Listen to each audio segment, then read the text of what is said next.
accidentally knocked over a passenger spoon. She threw scalding hot coffee right on my arm. I was shaking with rage but didn't dare say a word, because she was Thailand's high and mighty royal consort, and she had chartered this entire plane for herself. The more I thought about it, the more humiliated I felt. For revenge, I took off my high heel, stirred that coffee with my shoe heel, then served it back to her. But she still wouldn't let it go. She demanded I take off my sapphire ring, facing her dominance. I could only obey. I never expected. She just tossed the ring on the floor, then crushed it under her foot. She coldly said she was hungry, told me to prepare lunch, said she'd return it after eating. I brought her the lunch, but she deliberately complained, said she didn't want it. She wanted my crew meal instead. I knew she was allergic to seafood, so I picked out all the seafood, only heated up the noodles and served them. Never expected. After just a few bites, she started coughing violently. I suggested she go wash up. When she came back, red rashes covered her entire face. At first, I didn't realize how serious this was until the next day on the return flight. The TV broadcast the news. The consort had unexpectedly passed away last night. Since she was royalty, her body had to be transported back home, and the person transporting her body was me.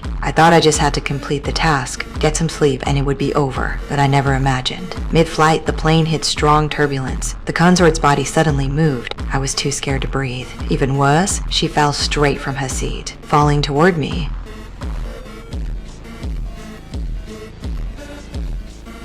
I frantically unbuckled my seatbelt, hid in the corner. And minutes later, I finally forced myself to approach. Made myself drag her back to the seat, even tied her down with rope, terrified she'd fall again. I thought the nightmare was over, but I was wrong. The plane shook again. I suddenly woke up. It was just a dream, but I was too scared to sleep anymore. Just as I got up for water, I noticed in the cabin, a figure appeared. I stepped closer. The consort tied to the seat was gone. The next second, vomiting sounds came from the bathroom. I pushed open the door. Nobody was inside. While I was confused, the lights suddenly went out. The door locked from outside.